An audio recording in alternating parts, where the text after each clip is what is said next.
like to welcome you to my garden railroad, the Aldergrove Garden Railway, which is located here in Norway. I'm going to have a quick overview of my shed today. As you can see, it's still some patches of snow outside. It's March, almost middle of March, and spring is coming really early this year, which is good when you're in a garden railroad hobby, at least in this country, on the top of the world. So, today I'm going to have a look on the inside of my shed, which is an old garage, which is converted to a shed. And we'll have a look around in here and see what I got. Here I have my BR 218. That is a German locomotive from Deutsche Bahn. This is a Pico train, which is not assembled all the way at the moment. I am working on installing a digital chip and sound into this one, and this will go with my German cars, passenger cars, also from DB, which you can see behind here. This is these cars are LGB, which most of you know is 1 to 22.5 in scale. A little bit large, as I have gone over more or less to the 1 to 29 scale. But still, I have this train, and I think it'll look good in my layout. Since we're still up here on the shelf, I'll show you the last one that sits here. This is a toy train. This is a Playmobil switcher. It is remotely controlled, and it has batteries in it. This is for when kids are coming to play. This they can run as fast as they can or they want, and it's going to do no harm whatsoever. It's also a good thing to be a little helper locomotive to pick up any stranded cars or derailed inside my tunnel. So I've used it on plenty of occasions for that. Now, getting down on the table that I built last year, I have 4 tracks. These are mainly LGB tracks. I will be adding some more tracks in here at one point. There's some Pico tracks too, but those are interchangeable. So let's look at some more trains. This is my Union Pacific. This is a GP7, EMD GP7. This is a USA Trains. Do not have any digital chips or sound units in this as of now. That is something I will be working on. And then there's the GP9, also Union Pacific, that's behind it. I do run this double header most of the time. And some old refrigeration cars that I just picked up when I was in the store when I traveled to the US. And an even older Aristo track cleaning car that is good to have.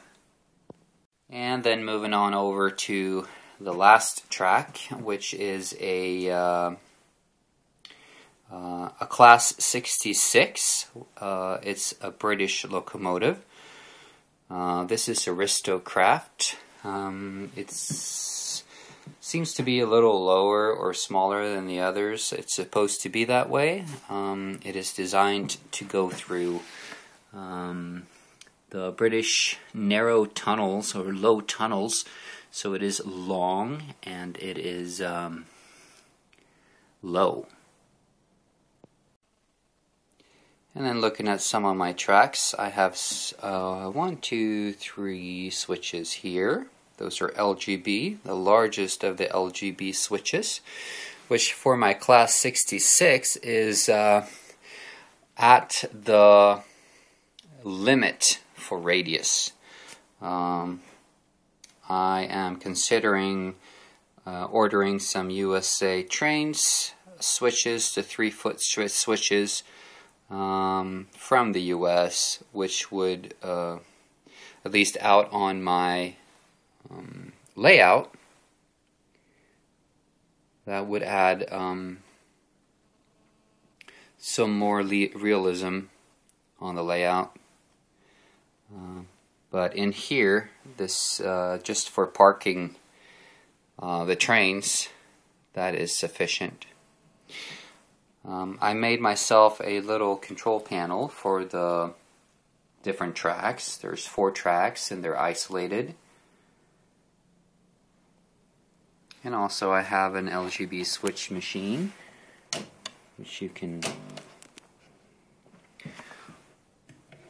works pretty well, except for the light there. Diving below the table, I have my power unit, which is a Massoth Dymax power unit. It is digital. However, none of my trains are digital at the moment, so I do run it analog, which does not give it the desired output as I would like. So that is something I'm working on. In addition, I do have this handheld control. As you can see, analog locomotive running right now. This control is wireless, although I do have the wire at the moment. I found that the wireless receiver is not always reliable, and if you lose contact, the train will not stop. It will continue at the speed, and when you're in range, it will still not. You will not gain control. You would have to go and switch the whole thing off. Maybe something I have not yet discovered about this system. But so that's my power unit, and we'll do a quick overview of my little shed.